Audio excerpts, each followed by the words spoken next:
नमोस्तु गुरुवर, नमोस्तु गुरुवर, नमोस्तु गुरुवर। आइए कुछ ऑनलाइन प्रश्नों के माध्यम से आज के शंका समाधान के इस सत्र को प्रारंभ करना चाहूंगा। गुरुदेव, महावीर नगर दुर्गापुर से प्रमोद कुमार जैन जी पूछ रहे हैं, नमोस्तु गुरुवर, धोखा देने वाला, किसी की प्रॉपर्टी पर गंदी नियत रखने वाला, धोखा देने वाला व किसी की प्रॉपर्टी पर गंदी नियत रखने वाला कभी सुखी नहीं रह सकता, लेकिन महाराज जी जिसने धोखा खाया है, धोखे से हुए नुकसान के कारण वह भी सुखी नहीं रहता, दोनों ही दुखी रहते हैं।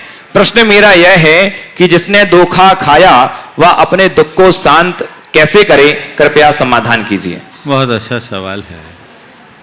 धोखा देने वाला तो सुखी होता नहीं, धोखा खाने वाला भी दुखी रहता है। धोखा खाने वाला अपने दुख को कैसे शांत करे। एक बार गुरुदेव से किसी ने पूछा, गुरुदेव हमें कोई धोखा दे दे तो हम क्या करें, हमें कोई धोखा दे दे तो हम क्या करें। गुरुदेव ने कहा, धोकर खा लो। धोखा खाना यानी धोकर खा लेना, और धोकर खा लो। मैं उन सब लोगों से कहना चाहूँगा कि पहले तो अपना व्यवहार ऐसा बनाना चाहिए कि किसी के धोखे के शिकार न बने, और यदि कोई धोखा दे तो उससे व्याकुल होने की जगह नसीहत लेना शुरू कीजिए, सीख लीजिए। अंधा विश्वास, लालच, अदूरदर्शी निर्णय, ये सब धोखे के कारण हैं। इन सब से आप अपने आप को बचाइए। जल्दी से किसी पर विश्वास कर लेना ठीक नहीं, लालच में भर करके कोई निर्णय लेना ठीक नहीं, केवल तात्कालिक लाभ की भावना से प्रेरित होकर के कोई निर्णय लेना ठीक नहीं। समझदारी से व्यवहार करें। जब हमें सामने वाले ने धोखा दे दिया, धोखा तो हमने खा लिया, अब उसको पकड़ करके अपने मन को दुखी करने की जगह बेहतर यह है कि इस तरह की घटनाओं की पुनरावृत्ति कैसे रुके उसकी सोचें, और धोखे से हमने जो नुकसान पाया है उसकी पूर्ति कैसे करें। यदि ये सकारात्मक दृष्टिकोण साथ लेकर के चलेंगे तो फिर आपके साथ कोई दुविधा नहीं होगी। मेरे संपर्क में ऐसे अनेक लोग हैं जिनके साथ बड़ी चीटिंग हुई। एक व्यक्ति, उसके साथ कैसी चीटिंग हुई देखिए। उन्होंने एक ज़मीन बेची, और ज़मीन बेचने के बाद जैसा होता है, कुछ रकम लोग देते हैं, कुछ आगे पीछे होता है। विश्वास में उनने लिख दिया, हमने आपसे पूरा पैसा पा लिया,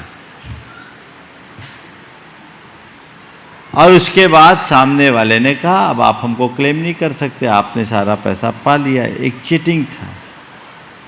एक पल को वो स्तब्ध रह गया। बड़ा लंबा नुकसान था, डील बड़ी थी।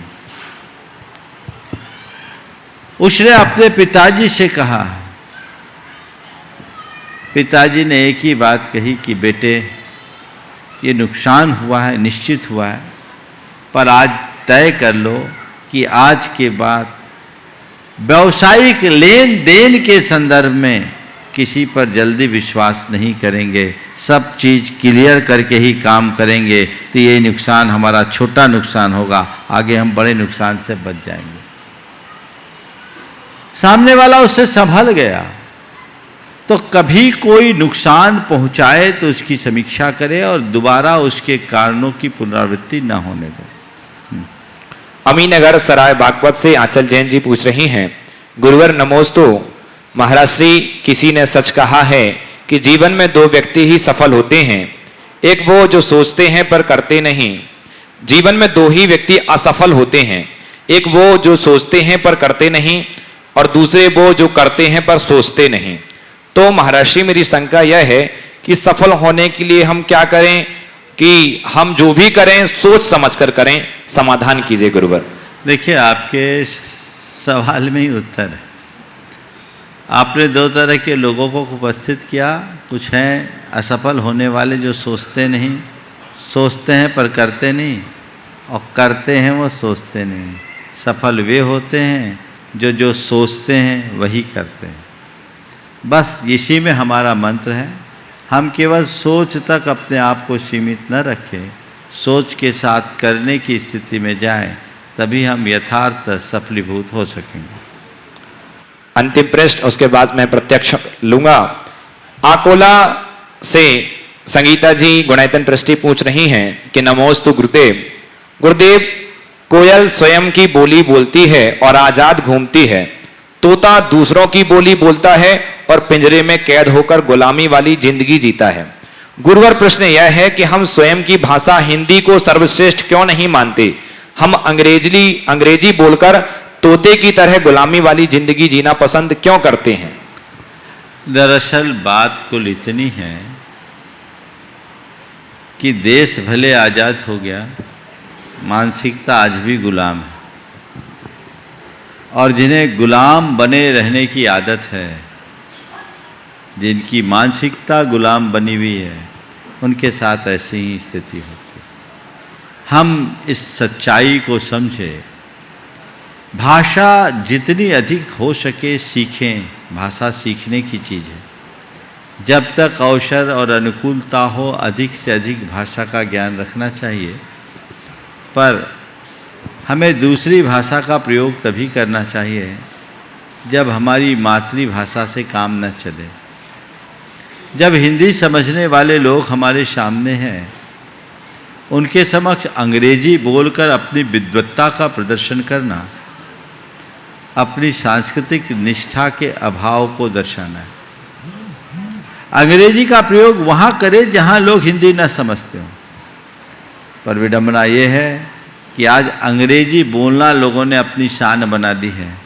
ये ठीक नहीं है। हमें स्वभाषा से प्रेम रखना चाहिए। आइए, अब मैं प्रत्यक्ष नामों को उद्घोषणा कर रहा हूं और रुचि जैन नागपुर से प्रथम प्रश्न के लिए, उसके बाद तैयार रहेंगी दीक्षा जैन रहली। नमोस्तु गुरुदेव। नागपुर से हम लोग परिवार से, मैं रुचि ऋषि जैन सादर नमोस्तु करती हूँ परिवार की ओर से। गुरुदेव, मेरा प्रश्न यह है कि जब एक मनुष्य गर्भ में आता है तो कहते हैं कि एक जीव को गर्भ में जो संस्कार दिए जाते हैं, उन संस्कारों से उसके आगे का जीवन निर्धारित होता है। परंतु कहा जाता है कि जब वो बचपन में होता है तब भी उसके जो संस्कार रहते हैं उससे उसका आचरण बनता है। लेकिन एक युक्ति ये भी आती है कि जैसी संगत वैसी रंगत। तो गुरुजी, इसमें तीनों बातें हैं। तो एक व्यक्ति को उसके गर्भ के संस्कार या बचपन के संस्कार या फिर जैसी संगत वैसे संगत के संस्कार, किन संस्कारों से उसका जीवन निर्धारित होता है? कृपया मार्गदर्शन दीजिए। देखिए, नमस्कार। हमारे जीवन के निर्माण में हमारे संस्कारों का महत्वपूर्ण स्थान है। वो संस्कार हम जन्मों के, जन्मांतरों के लेकर आते हैं, जो हमारे कर्म संस्कार हैं। पहला जो कर्मों का संस्कार हमारे भीतर है। फिर माँ के पेट में आते हैं तो हमारे ऊपर जन्म का संस्कार पड़ता है। जन्म संस्कार, गर्भ संस्कार, गर्भ में माँ की जो भावनाएं होती है उसका हम सब पर असर पड़ता है।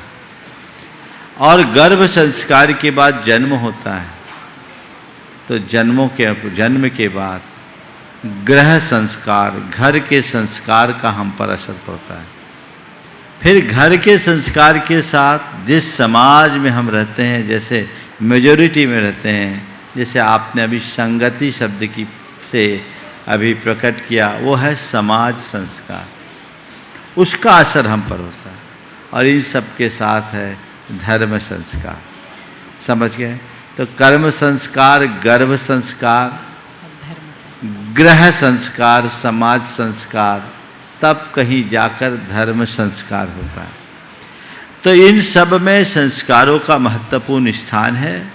हमारे संस्कार से हमारे जीवन में निखार आता है। लेकिन संस्कारों के साथ साथ संगति भी बहुत प्रभावी होती है। संस्कार पर जब संगति हावी हो जाती है तो संस्कार धूमिल हो जाते हैं। लेकिन मेरा मानना है कि संस्कार धूमिल भले हो जाए, विनष्ट नहीं होते। जैसे राख से ढकी अग्नि बुझी जैसे दिखती है, बुझती नहीं, उसमें थोड़ी सी फूंक मार दी जाए तो फिर से प्रज्वलित हो उठती है।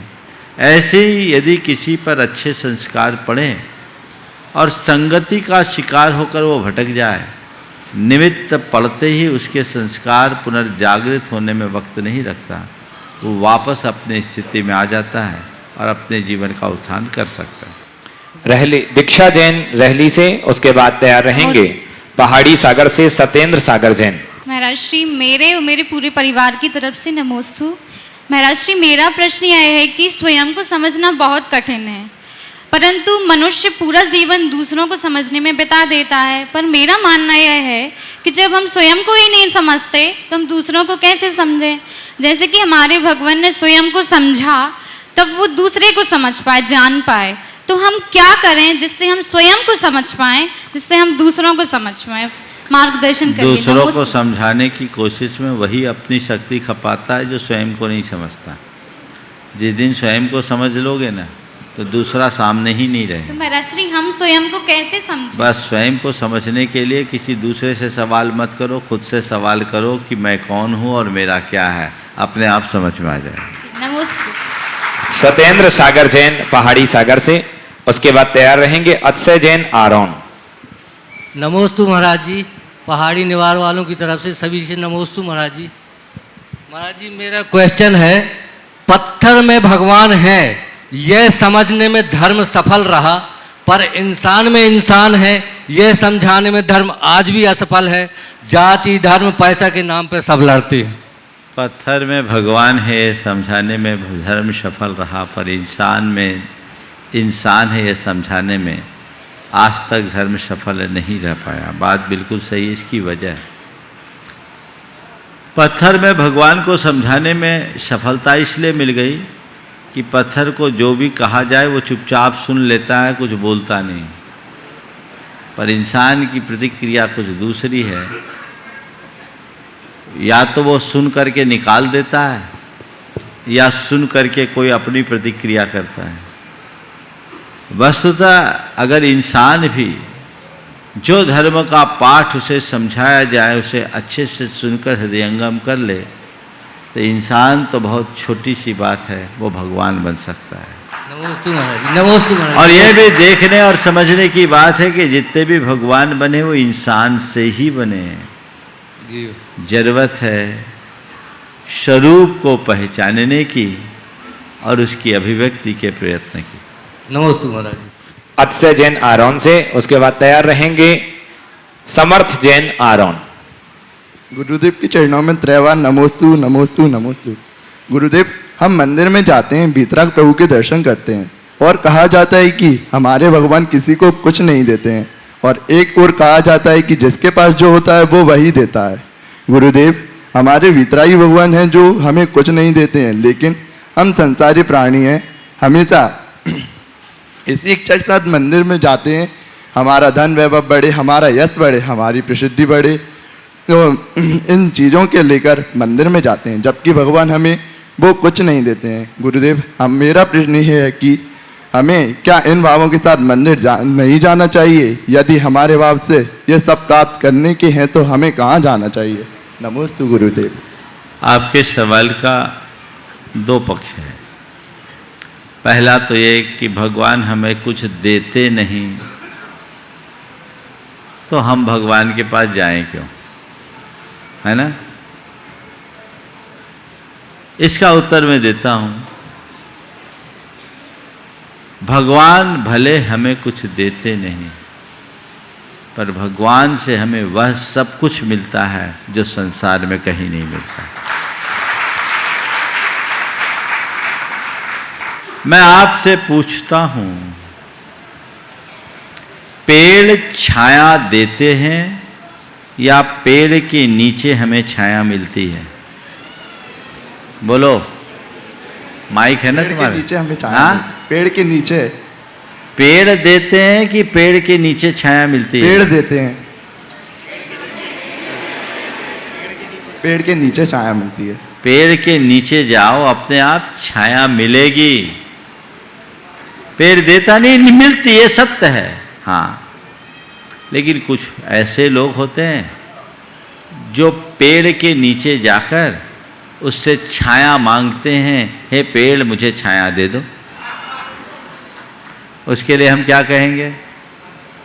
क्या कहेंगे? बोलो, बोलो तो भाई। मांगेंगे। हाँ, जो पेड़ के नीचे जाकर के छाया मांगे उससे क्या कहेंगे? बोलो तो, घबरा क्यों रहे? बोलो। मूर्ख। हाँ, मूर्ख कहेंगे ना, मूर्ख। तो इस दृष्टि से अगर कहें तो भगवान तो पेड़ की भांति हैं। उनकी शरण में जाने भर की देर है, हमें वह सब कुछ मिल जाएगा जिसके हम अधिकारी हैं, जो हमें चाहिए। लेकिन वहां जाकर के याचना करना, मांगना, ये हमारी एक दुर्बलता है। समझ गए? ये दुर्बलता है। तो उत्तम तो ये है कि हम भगवान के चरणों में उनका भक्त बन करके जाएं, भिखारी बनकर न जाएं। नमोस्तु महर्षि, नमोस्तु। कुछ मांग भरा चित्त लेकर हम जा रहे हैं, तो ये हमारी दुर्बलता को ही प्रकट कर रहा है। और थोड़ा सोचो तो सही, भगवान से मांगते क्या हो? क्या मांगते हो? धन, संतान, संपत्ति, परिवार, यश, यही मांगते हो ना? तुम भगवान के पास जाकर वो मांगते हो जिसे भगवान ने छोड़ दिया। बोलो। हाँ, वही मांगते हैं। अब भगवान ने क्यों छोड़ा अपना राजपाट, वैभव, चक्रवर्तियों जैसी संपदा को? भगवान ने क्यों छोड़ा? कभी सोचा? क्यों छोड़ा? भगवान ने उन्हें व्यर्थ और निस्सार जाना वो छोड़ा। तो जिस चीज को भगवान ने निस्सार जान के छोड़ दिया, तुम उस चीज को भगवान से मांग रहे हो। और बोलो, लोक में जो तुम्हारी दृष्टि में व्यर्थ हो, वो तुम्हारी संतान तुमसे मांगे, तुम उसे दोगे क्या? नहीं। हाँ? जिसे तुमने बेकार की चीज मांगी और उसी के लिए तुम्हारा बेटा तुमसे जिद करे, शायद तुम्हारा तो बेटा हुआ नहीं होगा अभी, लेकिन मान लो वो तुमसे जिद करे, तो देना चाहोगे क्या? अरे जिसे मैंने व्यर्थ समझा वो तुम्हें क्यों दें? तो भगवान कहते हैं इन सब फालतू की चीजों में मत पड़ो। ये तो अनंतों जन्मों में अनंतों बार तुमने पाया और खोया, इसे भूलो। समझे? तुम उसे पाओ जो दुनिया में कहीं नहीं मिल सकती। वो तुम्हारी मन की शांति है। भगवान से अगर पाना है तो उनसे त्याग और तपस्या की प्रेरणा पाओ, वीतरागता का आदर्श पाओ। वो अंतर मन में घटित हो गया तो बेड़ा पार होगा, ऐसा समझ। नमोस्तु भगवान। नमोस्तु। समर्थ जैन आरोन से, उसके बाद तैयार रहेंगी शिल्पा जैन, तालेड़ा बूंदी प्रमाणिक समूह की सदस्य। गुरुवर के चरणों में त्रिवार नमोस्तु नमोस्तु नमोस्तु। हे गुरुवर, मेरी शंका है जब तक मैं अपने जीवन की तुलना दूसरों से नहीं करता तब तक सब कुछ ठीक चलता है। हालांकि ये मैं जानता हूँ, फिर भी मैं उनके लिए आभारी होना क्यों बंद कर देता हूँ? फिर से बोलो। हे गुरुवर के चरणों में त्रिवार नमोस्तु नमोस्तु नमोस्तु। हे गुरुवर, मेरी शंका ये है जब तक मैं अपने जीवन की तुलना दूसरों से नहीं करता तब तक सब कुछ ठीक चलता है। हालांकि ये मैं जानता हूँ, फिर भी मैं उनके लिए आभारी होना क्यों बंद कर देता हूँ? वो कि जो मेरे पास हर सेकंड रहते हैं। क्या बनना बंद कर देता हूँ? आभारी। सवाल का कुछ तारतम्य समझ में नहीं आया। मतलब फिर से बोलो एक बार। दूसरों की तुलना और आभार क्या बोल रहे हो? फिर से बोलो। मैं अपने जीवन की तुलना दूसरों से नहीं करता तब तक ठीक है। हाँ। तब जब मैं करता हूँ तो मेरे पास जो है वो भी चला जाता है और अगर जो मेरे पास नहीं है वो भी चला जाता है, फिर मैं हताश होकर बैठ जाता हूँ। और जब नहीं करता तब मैं क्या करूँ उस समय? तो अब इसका आभार से क्या संबंध था भैया? मैं उसको देखकर कुछ सीख रहा हूँ, फिर भी मेरे को वो हासिल नहीं सवालों हो पा में रहा है। थोड़ा तारतम्य रखा। एक शब्द भी इधर से उधर हो जाए तो अर्थ का अनर्थ हो जाता है। अब पहले तो तुम्हारे सवाल को संशोधित करता हूं। तुम्हारे सवाल का भाव कुल ये है, जब मैं अपनी तुलना दूसरों से करता हूं, जब तक मैं दूसरों से तुलना नहीं करता तब तक ठीक रहता है, और जब मैं अपनी तुलना दूसरों की से करने लगता हूं सब बिगड़ जाता है। जो सही है वो भी गलत हो जाता है। ऐसी स्थिति में मैं क्या करूं? सबसे पहली बात, कंपैरिजन हमें करना ही नहीं चाहिए। किसी से तुलना क्यों करो? दूसरों से की गई तुलना में दो विकार उत्पन्न होते हैं, एक ईर्ष्या और दूसरी प्रतिस्पर्धा। ईर्ष्या और प्रतिस्पर्धा दोनों के दोनों हमारे अंदर की दुर्बलताएं हैं जो हमें परेशान करती हैं। इसलिए हम कभी किसी से तुलना न करें। हम अपने आप में पर्याप्त हैं ना। अपने आप को देखें, संसार का हर प्राणी पूर्ण है। हाँ, तुलना करोगे, कंपैरिजन करोगे तो कंपटीशन का भाव आएगा। हमें कंपैरिजन करके कंपटीशन करने की जगह कोऑर्डिनेशन करके कॉम्बिनेशन बनाने की कला सीखनी चाहिए। हम अपने जीवन को बेहतर बना सकते हैं। शिल्पा जैन, तालेडा, बूंदी, राजस्थान प्रमाणिक समूह की सदस्य। उसके बाद रहेंगी कृति अरविंद राजा, जबलपुर। नमोस्तु गुरुवर। गुरुवर, आजकल सोशल मीडिया पर बचपन का प्यार सॉन्ग ट्रेंड कर रहा है। पूरे देश में सबकी ज़ुबान पर यह सॉन्ग है। ये एक एडल्ट सॉन्ग है और इसे एक बच्चे ने गाया है। यहाँ तक कि मुख्यमंत्री ने भी उस बच्चे का माला पहनाकर स्वागत किया, जिससे और बच्चे भी एडल्ट सॉन्ग पर अपना वीडियो बना रहे हैं और ये उम्मीद कर रहे हैं कि हमें भी प्रसिद्धि मिले। और माँ बाप खुद उनसे ये काम करवा रहे हैं, क्योंकि ये जो आज हम सेलिब्रिटीज़ देखते हैं ये प्रसिद्ध नहीं हुए हैं, इन्हें प्रसिद्ध किया गया है। यहाँ तक कि गुरुवर इस धुन पर एक जैन भजन भी बन चुका है। गुरुवर, इस पूरे देश, पूरे समाज को घटिया कंटेंट की लत लगवाई जा रही है, क्योंकि जैसी प्रसिद्धि लोग देखेंगे वैसा बनने का सोचेंगे। फिर ना तो कोई आतंकवादियों का सफाया कर पाएगा इजराइल की तरह, न पदक जीत पाएगा चीनियों की तरह, न नोबेल प्राइज जीत पाएगा रूसी और अमरीकियों की तरह। पूरा देश बस बचपन का प्यार ही गाएगा। महाराज जी, यह आने वाले ज़माने का एक आईना है। हम इस पर कैसे कंट्रोल ला सकते हैं? क्योंकि अगर इस पर अभी विचार नहीं किया तो हमें ये कहने में टाइम नहीं लगेगा, पधारिए नए हिंदुस्तान में आपका स्वागत है। बहुत ही गंभीर मसला आपने उपस्थित किया।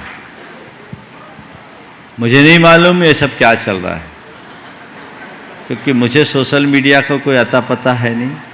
हाँ, सोशल मीडिया से जुड़े हुए लोग तुम्हारे जैसे जब ये बातें यहाँ रख देते तो कुछ कुछ अपडेट होता है। लेकिन एक बात सही है, मैं आम दिनों के हिसाब से भी ये बात कहना चाहूँगा कि अपरिपक्व अवस्था में कभी प्रदर्शन करना ही नहीं चाहिए। अगर व्यक्ति को अपने जीवन के प्रारंभिक दौर में प्रशंसा मिलने लगती है तो वो अपनी अपूर्ण अवस्था को ही पूर्ण मानने का भ्रम पाल लेता है, और इस भ्रम के कारण उसकी प्रगति वही अवरुद्ध हो जाती है। आपने जो बात एक कही है, बिल्कुल ये सब नहीं होना चाहिए। उनके माँ बाप को भी इससे रोकना चाहिए, क्योंकि अगर बच्चों के अंदर इस तरह की लोकप्रियता की भावना जग गई तो वो वहीं तक सीमित रह जाएंगे। उनके अंदर जो प्रतिभा है, योग्यता, उसका विकास नहीं हो पाएगा और अपने व्यक्तित्व का संपूर्ण विकास नहीं कर पाएंगे। और देश और दुनिया को भी अच्छी चीज़ें नहीं मिल पाएगी। आजकल तो मीडिया का युग है, चाहे जैसी चीज़ें चाहे जिस तरीके से प्रस्तुत कर दे और लोग उसका अंधानुकरण करते हैं। लोगों को भी चाहिए हर चीज़ के औचित्य पर विचार कर ही काम करें। नमोस्तु गुरु।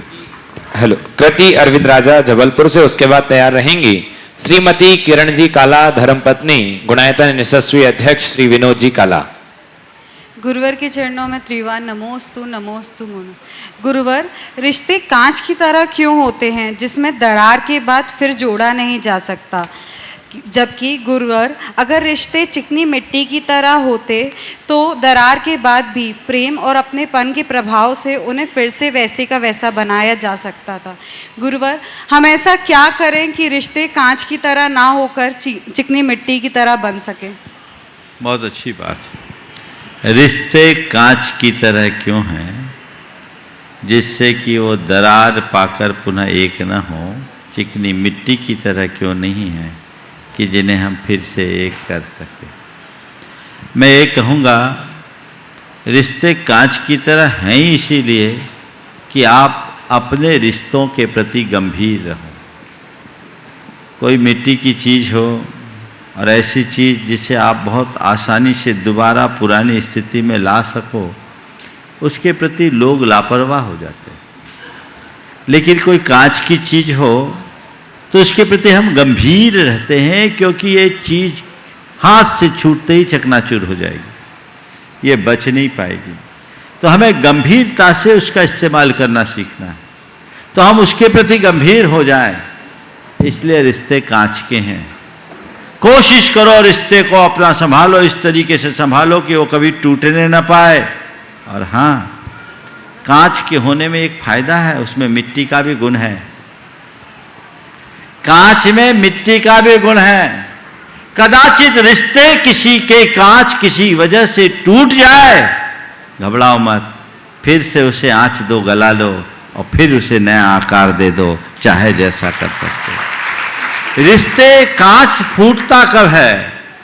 जब उस पर कोई चोट होती है। यदि किसी प्रकार का आघात हो, चोट हो जो तुम्हारे अहं के कारण हुआ, उस चोट के कारण रिश्ते की कांच टूट गई, घबराओ मत, उसे गला दो, उसी अहम को गला दो। वापस फिर वो कांच अपने पुराने स्वरूप को प्राप्त कर सकेगा, जिसकी हम कभी कल्पना भी नहीं कर सकते कि ये रिश्ता कभी टूटा। इसलिए रिश्तों के प्रति हमें बहुत सावधान होकर जीने की आवश्यकता है। श्रीमती किरण जी काला, धर्मपत्नी श्री विनोद जी काला, अध्यक्ष गुणायतन। उसके बाद तैयार रहेंगे श्रीमान विजय सरावगी साहब, श्रोमणी संरक्षक कोलकाता। नमोस्तु महाराज श्री।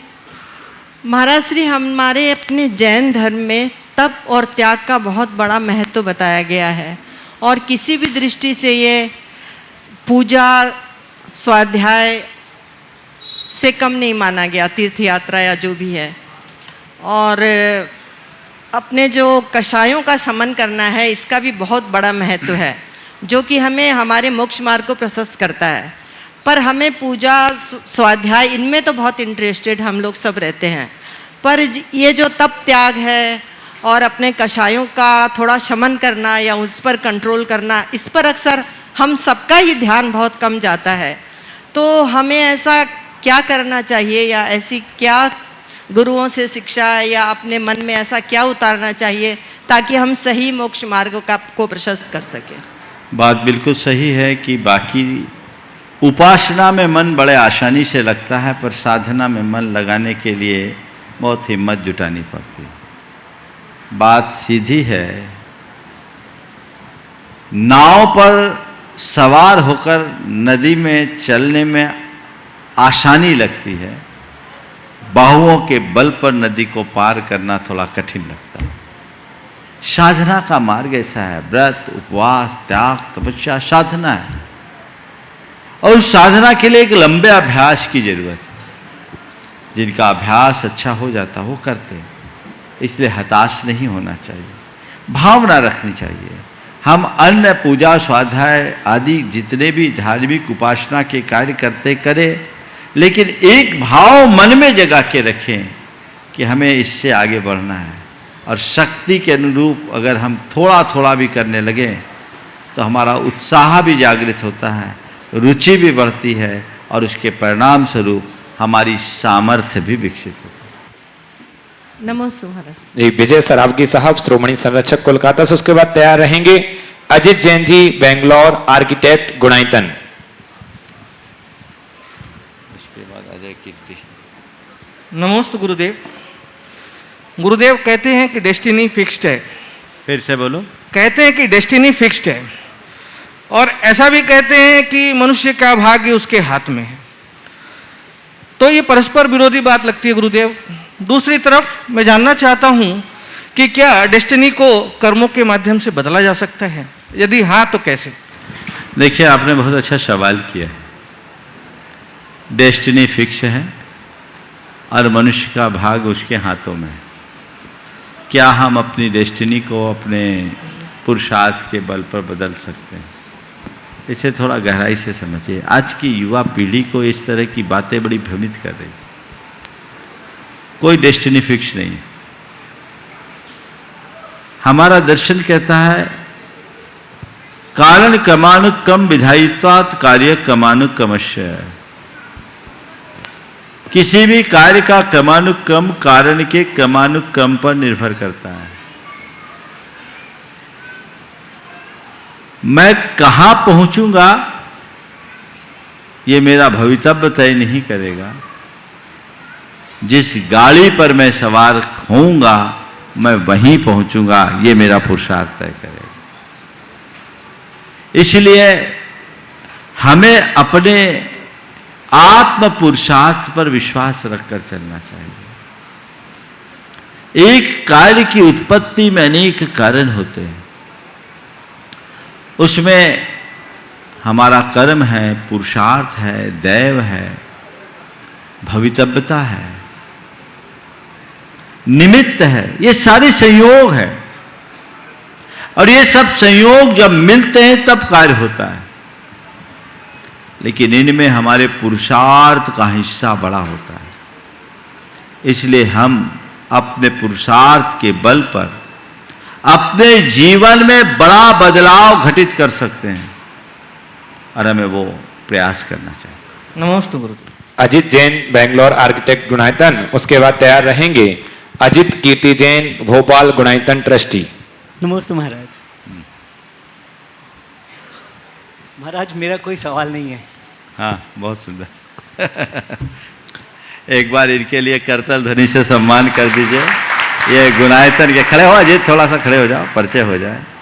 ये पूरे के पूरे गुणायतन के इस पूरे परिसर को विकसित करने में अपना योगदान दे रहे हैं। बहुत बड़े आर्किटेक्ट हैं और आज वो उसी प्रयोजन से आए हैं। विनोद जी सम्मान करेंगे। आइए, और मैं निवेदन करूंगा कि अजित जैन जी बेंगलोर जो आर्किटेक्ट गुणाइतन के हैं, इनका सम्मान करने के लिए मैं निवेदन करूंगा श्री विनोद जी काला साहब गुणाइतन अध्यक्ष, वो उनका सम्मान करें। एक बार जोरदार करतल ध्वनि से स्वागत कीजिए, जो गुणाइतन की इस परिकल्पना को साकार करने में अभिन्न अंग बन रहे हैं। आइए, इसके बाद मैं निवेदन करूंगा अजय कीर्ति जैन भोपाल से गुणाइतन ट्रस्टी तैयार रहेंगे अपने प्रश्न के लिए, और इसके बाद तैयार रहेंगे एनसी जैन साहब गुणाइतन कार्याध्यक्ष। कहो उसी से, कहो उसी से जो कहे ना किसी से, कहो उसी से जो कहे ना किसी से, मांगो उसी से जो दे दे खुशी से, मांगो उसी से जो दे दे खुशी से। ऐसे महान गुरुदेव के चरणों में सशत नमन, सशत नमन। परम पूज्य गुरुदेव के चरणों में सकल दिगंबर जैन समाज भोपाल और श्रोण की ओर से बारंबार नमोस्तु नमोस्तु नमोस्तु। मैं अपने प्रश्न पूछने के पहले एक थोड़ी सी भावना योग के बारे में चर्चा करना चाहूँगा। 2 साल पहले लगभग बड़वानी में मैं अपने पुत्र को लेकर गया था भावना योग के शिविर के लिए, तो वो हमने भी अटेंड किया था। यद्यपि भावना योग के बारे में पहले से भी हम प्रैक्टिस कर रहे थे, लेकिन पिछले 2 साल से निरंतर पूरे परिवार में हम उसका अभ्यास कर रहे हैं। और उसमें मतलब मेरे पुत्र ने और सभी परिवारजनों ने देखा है कि मतलब मेरे स्वभाव में मैं खुद भी फील कर रहा हूँ काफ़ी बदलाव आया है। मैं अपने मतलब गुस्से पे काफ़ी नियंत्रण कर पाया हूँ और मेरे स्वभाव में सबको लग रहा है कि बहुत सरल हो गए आप, मतलब बहुत सरल, सहजता सरलता ये कैसे आ गई अचानक आप में। तो ये भावना योग को इसका श्रेय देना चाहूँगा। और एक और बात मैं आज की ताज़ा खबर आपको सुनाना चाहूँगा। गुरुदेव को मालूम है, मैंने मतलब हम दोनों ने पति पत्नी ने कल संकल्प लिया था, गुरुदेव से आशीर्वाद लिया था कि हम चारों प्रकार के आहार का त्याग करके आज वंदना करेंगे पूरे शिखर जी की, और हमारी वंदना गुरुदेव के दर्शन करके ही समाप्त होगी। तो हमने पूरी भीषण गर्मी, आज सब लोग फील कर रहे हैं कि यहाँ पे कितनी गर्मी है, उसमें बिना जल भी लिए, अन्न तो सब लोग नहीं लेते हैं मगर जल भी नहीं लेते हुए पूरी वंदना की। और आज की वंदना में इतना आनंद आया कि इससे पहले इतनी अच्छी वंदना कभी नहीं रही। मेरे साथ में और जो लोग वंदना आज कर रहे थे, सबने भी ये फील किया होगा कि हम लोग कितने अच्छी वंदना कर रहे थे, कितने भक्तिभाव से, बहुत आनंद आया। सवाल करो। अब मैं सवाल करता हूँ गुरुदेव, वर्तमान परिदृश्य में जैसा कि विगत दिनों में जो घटित हुआ है अफगानिस्तान में, तो ऐसी घटनाएं मतलब हमारे भारत में भी, हमारे देश में भी घट सकती हैं अगले कुछ सालों में, 10-20 सालों में, या समय कम ज़्यादा हो सकता है, क्योंकि जो एक विशेष समुदाय है इसके बारे में सब लोग जानते हैं कि वो कितना क्रूअल, कितना हिंसक समुदाय है। मतलब उनका उद्देश्य ही है उस धर्म की स्थापना पूरे संसार में करना। तो वो धर्म भी धर्म नहीं है जिसका मतलब मूल ही हिंसा हो। तो ऐसे हिंसक लोगों से हम अपने धर्मायतनों की, अपने चतुर्विद संघ की और अपने धर्म और समाज की रक्षा कैसे कर पाएंगे उन कठिन परिस्थितियों में? इसके लिए हमें अभी से क्या ठोस और सुदृढ़ कदम उठाना चाहिए, कृपया मार्गदर्शन करें। देखिए, बहुत ही गंभीर मुद्दा आपने उठाया है। आज पूरे विश्व में आतंकवाद बहुत तेजी से पांव पसार रहा है और इसके कारण अनेक देशों में अस्थिरता का दौर है। आपने जी ठीक कहा है कि कल ये काली छाया अपने देश में भी पड़ सकती है, पर ऐसा काला कल आए उससे पहले आज हमें संभल जाना चाहिए। यदि हम आज संभलते हैं तो हमारा कल जरूर उज्जवल होगा, इसमें कोई संशय नहीं। इसके लिए लोगों को चाहिए, दो स्तर पर प्रयास चाहिए, एक तो शासन के स्तर पर और दूसरा समाज के स्तर पर। समाज में जागरूकता होनी चाहिए, देश के प्रति, संस्कृति के प्रति, धर्म के प्रति निष्ठावान बनना चाहिए और ऐसे लोगों को अपने निहित स्वार्थों की पूर्ति के लिए प्रश्रय नहीं देना चाहिए जो देश, धर्म और संस्कृति के लिए नुकसान पहुंचाते हैं। लोग अपने निहित स्वार्थ की पूर्ति के लिए पहले ऐसे ही लोगों को प्रश्रय देते हैं और बाद में वैसे लोग हम सबको बड़ा नुकसान पहुंचाते हैं। ये समझदारी लोगों को रखना चाहिए और सरकार को भी तुष्टीकरण की नीति से बाज आना चाहिए और समाज और संस्कृति को ध्यान में रखते हुए अपने सारी नीतियां बनानी चाहिए। एनसी जैन साहब कार्याध्यक्ष गुणायतन, उसके बाद तैयार रहेंगे पदम कुमार जी कासलीवाल, गुणायतन ट्रस्टी, कोलकाता, मुंबई। नमोस्तु गुरुवर। गुरुवर, आज मेरा प्रश्न नहीं है, आपके आशीर्वाद से मेरी माताजी जो पिछले 1 महीने से काफ़ी ज़्यादा अस्वस्थ चल रही थी, उनके स्वास्थ्य में सुधार हुआ है। किंतु मुनिश्री, हम जो चाह रहे हैं परिवार वाले, या जो मैं चाह रहा हूं कि उनकी आखिरी समय तक कैसे भी समाधि मरण हो, उस विषय में हम थोड़ा आगे बढ़े हैं, लेकिन उसके बाद पता नहीं क्या है कि हम आगे नहीं बढ़ पा रहे हैं। और मुझे ऐसा आशीर्वाद दीजिए।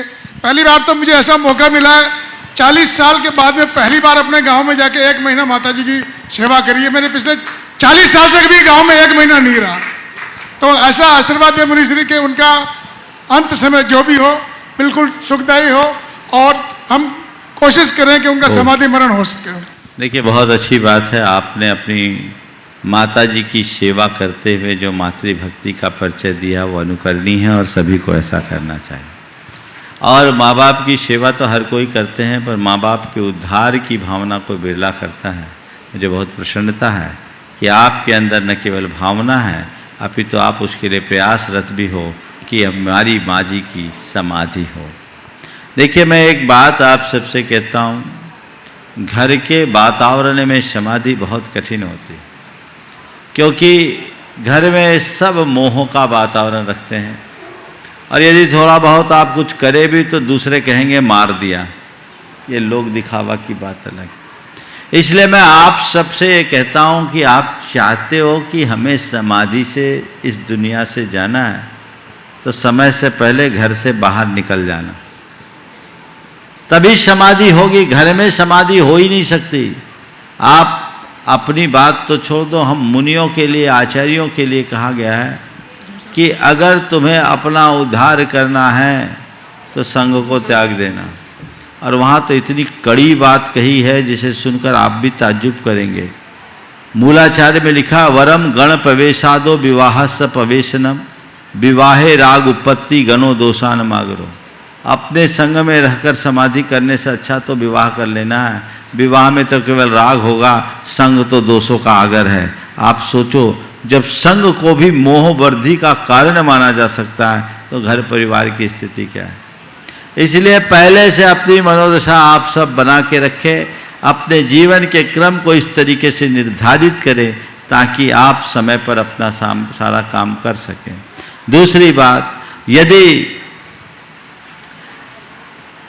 पहले से नहीं कर पाए, आप करें, तो घर वालों को चाहिए कि वो विवेक बुद्धि से काम ले और त्यागी वृत्तियों से संपर्क करे। जो संलेखना समाधि कराने में निष्णात है उनका मार्गदर्शन ले और सामने वाले के मनोभाव को जगाकर मार्ग प्रशस्त करे। मेरा आशीर्वाद। जी, पदम कुमार जी कास्टीवाल गुणायतन ट्रस्ट, उसके बाद तैयार रहेंगे सुनील जी वसुंधरा जी सिलचर गुवाहाटी से। महाराज श्री नमोस्तु मेरे और मेरे पूरे परिवार की तरफ से। महाराज श्री, मेरी शंका है कि हम दिगंबर जैन मंदिर के अभाव में श्वेतंबर मंदिर में चले जाते हैं दर्शन के लिए, तो वो क्या मिथ्या दर्शन होगा? कि मिथ्या और सम्यक की बात नहीं है, बात दर्शन की है। हम दर्शन किसके करते हैं? हरियन भगवान, भगवान की ना। भगवान कौन है? वीतरागी, वीतराग है। तो बस वीतराग को भजो और अपना काम आगे बढ़ाओ। नमोस्तु महाराज। जी, सुनील जी वसुंधरा जी गुवाहाटी सिलचर से, उसके बाद तैयार रहेंगे आशीष जैन जी परियोजना निर्देशक गुणायतन। नमोस्तु गुरुदेव। गुरुदेव के चरणों में मेरा बारंबार नमस्कार। गुरुदेव, मैं पूछना चाहती हूँ, अभी 10 लक्षण जी पर्व आने वाला है, तो उसमें हम बच्चों को क्या दिनचर्या रखनी चाहिए? बहुत अच्छा सवाल है। 10 लक्षण पर्व में बच्चों को क्या दिनचर्या रखनी चाहिए? देखिए, 10 लक्षण के दिनों में अपनी दिनचर्या आम दिनों से अलग होनी चाहिए। जब स्कूल कॉलेज खुले रहते हैं तो उनकी दिनचर्या बिल्कुल अलग होती है। इस बार तो शायद स्कूल कॉलेज अभी बंद ही है, तो मैं अभी के हिसाब से बताता हूँ। उन्हें अगर मंदिर में जाकर के पूजा अर्चा करने की सुविधा है तो पूजा अर्चन जरूर करना चाहिए। अगर वैसी सुविधा नहीं है तो ऑनलाइन कार्यक्रमों में भागीदारी रखनी चाहिए। यहाँ श्रावक संस्कार शिविर का पूरा प्रसारण प्रामाणिक ऐप के माध्यम से ऑनलाइन होगा, आप उसका लाभ ले सकते हैं और आप उससे जुड़े सुबह से भावना योग करें। वो 10 दिन आम दिनों से हटकर हो। जितना बन सके ये कोशिश करें कि 10 दिन मुझसे कोई पाप ना हो। पूजा पाठ करें, भावना योग करें और 10 दिन हो सके तो एक आसन करें। एक आसन ना हो तो 2 आसन करें। 2 आसन भी नहीं कर सके तो कम से कम इतना तो परहेज करें कि 10 दिन हम बाहर का नहीं खाएंगे और रात में 4 प्रकार के आहार का त्याग करेंगे। अगर रात्रि में 4 प्रकार के आहार का त्याग कर देते हैं तो 10 दिन में 5 उपवास का फल तो आपको मिल जाता है। जितना बने संयम साधना से अपने आप को जोड़े, अपने अंतरंग के उत्साह को बढ़ाते हुए चले तो जीवन बहुत अच्छा हो। गुरुदेव, इसी बीच में एक प्रश्न रखूंगा जो बहुत से लोगों के आ रहा है कि गुरुदेव, इस बार श्रावक संस्कार शिविर शिखर जी में लग रहा है और हम सबका भाव है कि शाश्वत तीर्थराज समेत शिखर में आए, लेकिन वहां से हमें सूचना मिली कि हमें यहाँ पर नहीं, मतलब उतनी उपलब्धता नहीं है। तो गुरुदेव, हम घर बैठे किस प्रकार से श्रावक संस्कार शिविर का उसी अनुरूप आनंद ले सके, कृपया गुरुदेव शंका का समाधान करें। देखिए, शंका नहीं है, ये तो भावना है। रजिस्ट्रेशन बंद है, अब क्या करें? कोई बात नहीं है, घर बैठे तो पूरा आनंद ले सकते हैं। पिछले वर्ष भी लोगों ने घर बैठे आनंद लिया, इस वर्ष भी आप ले सकते हैं। आप अपनी सूचनाएं दें ताकि आपको यहाँ से लिंक भेजने की व्यवस्था हो। आज ही मेरे पास खबर आया बैंकॉक से, वहाँ उन लोगों ने तय किया है कि हमारा पूरा समुदाय शिखर जी के गुणायतन के कार्यक्रम से जुड़ा रहेगा। उन्होंने निवेदन किया, वहाँ निकुंज जी मेहता हैं जिन्होंने यहाँ कलश भी रखा, शिरोमणि संरक्षक हैं, उनका विशेष निवेदन कि हमको क्या करना है, हमारे लिए उसकी लिंक उपलब्ध की जाए। टेक्नोलॉजी के माध्यम से ये आप सबको लाभ मिलेगा, इसलिए देश विदेश में, पूरे अमेरिका में लोग इस कार्यक्रम से अपने समय के अनुरूप भागीदारी रखेंगे। सिंगापुर से भी खबर आई है। तो देश भर में भी जहां उनको स्थानीय रूप से धर्म ध्यान करने की अनुकूलता नहीं है, उन सबको चाहिए कि यहाँ से आप जुड़े। आप चाहते हैं कि महाराज के सानिध्य में रह करके हम शिविर का आनंद लें, तो 10 दिन सारे विकल्प छोड़िए और यहाँ के कार्यक्रम से आप जुड़ जाइए। जितना आप लाभ लेना चाहेंगे घर बैठे आनंद मिलेगा।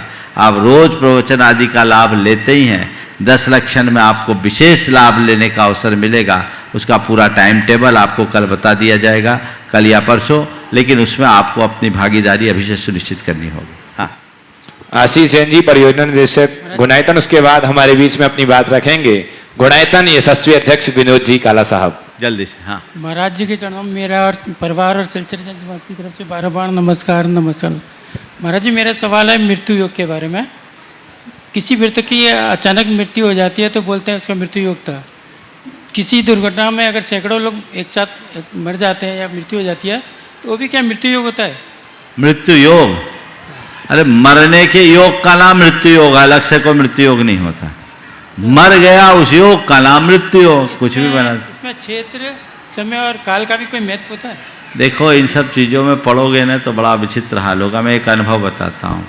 एक व्यक्ति 1996 की बात है, मेरे पास बहुत डिप्रेस्ड स्थिति में आया और उसको एक ज्योतिषी ने बोल दिया कि तुम्हारा मृत्यु योग है, बचोगे नहीं।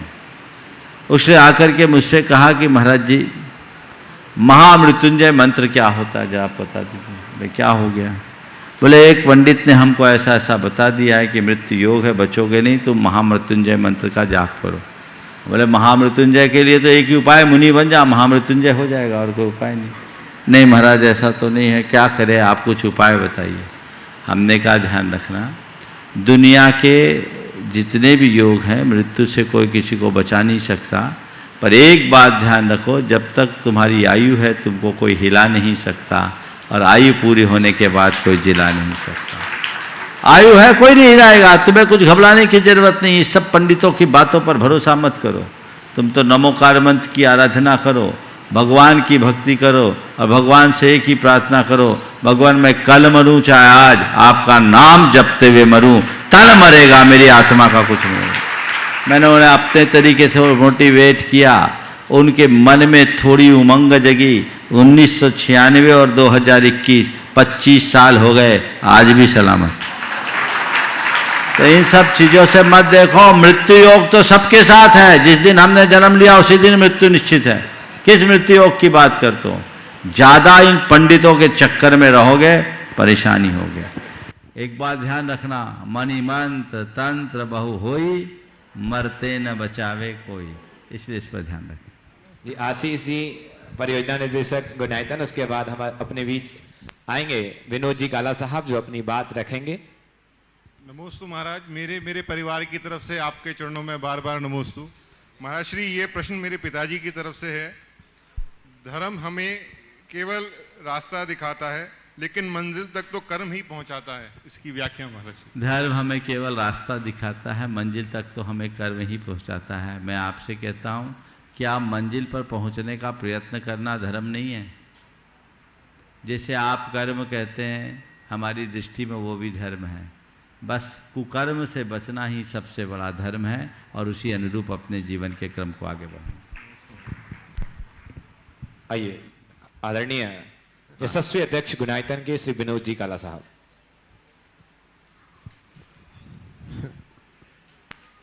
बोलिए। आज